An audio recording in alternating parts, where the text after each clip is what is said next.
Quelle est belle! Salut à tous, c'est Kovac, on se retrouve pour le débrief de ce match entre Marseille et Nice. Victoire 2-0 de l'Olympique de Marseille. Avant qu'on commence, n'hésitez pas à liker, à vous abonner et à mettre un petit commentaire de ce que vous avez pensé de ce match. Et sachez que cette vidéo est sponsorisée par un site qui vend des maillots de foot pas chers, John Sport.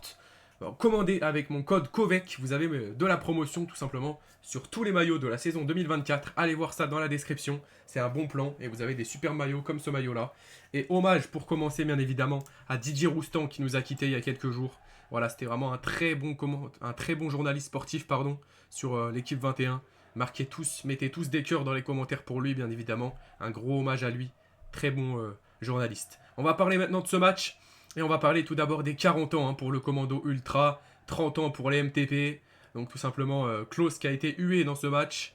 On va parler un petit peu de tout ça, son retour au Vélodrome. Et on va commencer par parler d'un OM qui a été fébrile. Qui a été fébrile dans les 30 premières minutes, je dis bien. Dans les 30 premières minutes, dans le sens où on n'a pas vu l'OM dans les 30 premières minutes. On n'a pas vu l'OM de Roberto De Zerbi. On a vu l'OM de Jean-Louis Gasset à la limite, voire même de Marcelino. C'était lent dans le jeu, c'était horrible, c'était médiocre les 30 premières minutes. Qu'est-ce qu'on s'est ennuyé? Qu'est-ce qu'on s'est ennuyé dans les 30 premières minutes de ce match. J'avais l'impression de voir un OM qui n'avait pas confiance en soi, un OM qui m'a fait douter tout simplement. Et heureusement qu'à la 40e minute, il y a un centre et la tête de Mopey qui va d'ailleurs faire peur à Wai. Maintenant là, ça y est, on croyait qu'il n'y avait plus à avoir de concurrence. On cherchait à chaque fois un numéro 9. Chaque année, c'est pareil. On cherche un numéro 9 qui est capable de ne plus avoir de concurrence, mais à chaque fois, il y a un concurrent. Il y a une année, c'était Milik avec Balotelli, Milik. On cherche toujours ce numéro 9 qu'on n'arrive pas à trouver. Et là, j'espère que Mopey, ça sera la bonne. Il n'est pas très grand en taille, il est petit, menu. Mais je trouve que son agilité peut faire très mal. Et il a d'ailleurs marqué avec un superbe centre et la tête de Mopey. Ensuite, le but qu'on retient le plus, c'est la remise d'Harit et la frappe pleine lucarne de Henrique. Mais qui es-tu, Luis Enrique? Qui es-tu, Luis Enrique? C'est plus Luis Enrique, c'est Luis Vinicius de la Moelté, c'est incroyable. Qui es-tu? Il est exceptionnel. Depuis qu'il est titulaire en Ligue 1, depuis qu'il y a un coach qui lui fait confiance, il est exceptionnel, il est incroyable. Et on l'a vu encore ce soir, la passe d'Harit qui a été passeur décisif, la frappe exceptionnelle en lucarne. On va rappeler ses stats à Enrique. On va vraiment rappeler ses stats avec l'OM en Ligue 1. Luis Enrique, les amis, c'est incroyable. Son début de saison est sensationnel et a montré dans toutes les écoles de foot. 4 matchs, 3 buts, 2 passes décisives. Vraiment, il est méconnaissable. Et dire que c'est un joueur qu'on avait prêté pour 2-3 patates, là, 2-3 sacs de patates et un verre, de pastis. Non, franchement, c'est un truc de fou, les amis. Et là, on le reprend et il est fort chez nous comme ça. Et ensuite, carton rouge pour Cornelius à la 74e. C'était son deuxième jaune. Voilà, on n'a pas trop compris. On n'a pas trop compris pourquoi il a pris ce carton. Enfin, parce qu'il me semble qu'il faisait trop tourner la montre, mais lui, en fait, il voulait. Je pense pas qu'il faisait ça comme ça. On sait que c'est un joueur d'expérience, mais je pense pas qu'il faisait ça volontairement. En fait, il savait pas à qui relancer le ballon et il disait que le joueur niçois était trop près de lui. Mais du coup, on a Balerdi qui est pas là. On a Mbemba qui a été mis au placard. On a Merlin qui est blessé. D'ailleurs, Rongier a été titulaire sur le côté droit. Il a été très bon. Rongier à droite, Murillo à gauche. Wesh, on va mettre qui en défense centrale? On va mettre. C'est quoi? On va mettre qui? Paolo Lopez? C'est pas possible, les amis. On va mettre qui en défense centrale? C'était pour la blague, mais c'est incroyable. C'est trop. On va mettre Eli Wahi en DC. On n'a plus de défenseurs. Mbemba est au placard. Lui, il est carton rouge. En plus, on joue Lyon le prochain match. Enfin bref. Ensuite, il y avait un accrochage de Greenwood. Pas de penalty pour Nice. Mais pour moi, très clairement, objectivement, il y avait penalty pour Nice. Je vous dis la vérité, il y avait grosse faute de Greenwood qui a été pas dans ses baskets. Aujourd'hui, Greenwood, je ne l'ai pas reconnu, il m'a déçu. Il m'a déçu et on va aller voir d'ailleurs les notes des joueurs. Mais Greenwood, je ne l'ai pas reconnu ce soir, malheureusement. Je ne l'ai pas reconnu, beaucoup de ballons perdus, beaucoup de frappes pas cadrées. C'était pas du Greenwood ce soir, c'était pas du Greenwood, malheureusement. Enfin bon, c'est pas grave, bien évidemment. On va aller voir les notes des joueurs. 7,7 pour Geronimo Rulli. Ce joueur, Geronimo Rulli, je ne comprends pas. Il peut enchaîner les parades, il peut enchaîner les bourdes. Un coup, il peut te sortir 1000 bourdes, il peut te sortir 1000 erreurs, mais il peut te faire 1000 parades derrière. C'est incroyable.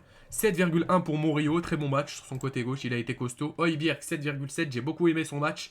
7,8 pour Henrique également. 7,2 pour Mopey, qui est sorti d'ailleurs. Et voilà, pour les notes des joueurs du côté de l'OM, les meilleures notes. Ensuite, les plus mauvaises, ça a été pour Klose qui a eu une très bonne note du côté de Nice. 7,3, il a été hué pour son retour au Vélodrome, bien évidemment, fallait s'y attendre. Il avait qu'à demander conseil à Valbuena pour comment ça se passe un retour au Vélodrome, et Valbuena l'aurait très bien éclairci sur ça. Enfin voilà, on a vu un très bel Olympique de Marseille qui met la pression au Paris Saint-Germain. L'OM est premier, l'OM met la pression au PSG qui va jouer face à Brest ce soir. On espère un match nul entre Paris et Brest, voire une victoire de Brest et une défaite de Paris du coup. Pas parce que c'est forcément le rival, mais parce que ça nous arrangerait au classement puisqu'on est premier à un point d'avance. Et à une journée d'avance aussi sur Paris, vu qu'on vient de jouer et ils jouent ce soir. Donc voilà, ça serait bien, je pense, un match nul ou une défaite de Paris. Mais une victoire de Paris, ça serait mauvais pour nous puisque Paris reviendrait à la première place. Voilà, tout simplement, malheureusement, s'il y a victoire de Paris. On va aller voir les stats avec 10 tirs du côté de l'OM, 11 tirs du côté de Nice, 5 tirs cadrés du côté marseillais, 4 tirs cadrés du côté niçois, 56% de possession du côté marseillais, 44% du côté niçois. Et je tenais à faire une dédicace à Marilyn qui m'a fait des énormes soutiens sur TikTok et à Tim qui m'a envoyé l'un des plus gros dons sur YouTube que j'avais plus reçu depuis longtemps.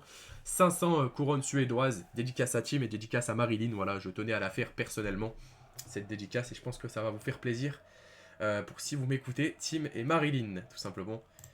498 passes pour l'OM, 384 pour Nice, 85% des précisions de passes pour l'OM, 85 pour Nice. On a fait 18 fautes, ils en ont fait 4. Et voilà, on a pris un carton rouge, ils en ont pris 0. Enfin bref. Voilà. Monaco qui est en train de jouer face à Auxerre, je pense que Monaco va s'imposer. Les plus gros concurrents, très clairement, c'est Monaco et Paris, qui restent nos deux plus gros concurrents. Après, pour le reste, ça reste plutôt facile à gérer, je pense. Mais en vrai, ça va être la course contre la montre. Contre des équipes qui vont jouer la Ligue des Champions, l'Europa League, et on n'a pas d'excuses. On n'a pas d'excuses. On joue que la Ligue 1 et la Coupe de France. On joue que des titres nationaux. Donc on doit aller chercher au moins la 3ème place. Au moins la 3ème place. Au moins le podium. Et si on peut aller chercher le titre, on va le chercher. C'est cette année ou jamais, les amis. Voilà, c'est ce que j'avais à dire dans ce débrief. On a vu un très bel OM, Harit qui a été plutôt bon. Voilà, Harit qui donc a signé sa 4ème passe décisive, il me semble. Il veut plus s'arrêter, Harit, au niveau des passes D. C'est incroyable, hein. Harit, c'est combien de stats? 4 matchs, 1 but, 3 passes D. C'était sa 3ème passe D.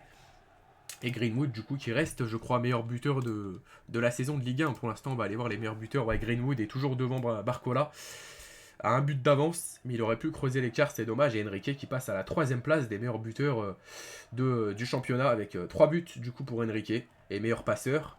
On va aller voir les meilleurs passeurs aussi, si on a le temps. Ouais, avec Joao Neves, 4 passes décisives. Amin Harit, 3 passes décisives. Et le 3ème, c'est Christopher Operi, avec 2 passes décisives. Voilà, c'était Kovac, c'était tout pour ce débrief. N'hésitez pas à me dire vos tops, vos flops dans les commentaires, ça sera intéressant. Ça sera intéressant de savoir vos avis, peut-être qu'ils seront plus différents que les miens, mais je pense qu'on aura à peu près les mêmes avis. Si on peut dire les tops, on va dire, allez, Højbjerg, Geronimo Rulli, Enrique, et fallait un petit 4ème, sinon c'est pas drôle. Et alors j'ai dit Rulli, Enrique, Maupay et Højbjerg. Rulli, Enrique, Maupay, Højbjerg. Voilà pour mes 4 tops. C'était Kovac et moi je vous dis à bientôt. Demain je live le Barça pour ceux qui sont intéressés à 15h30. Voilà. Ciao ciao.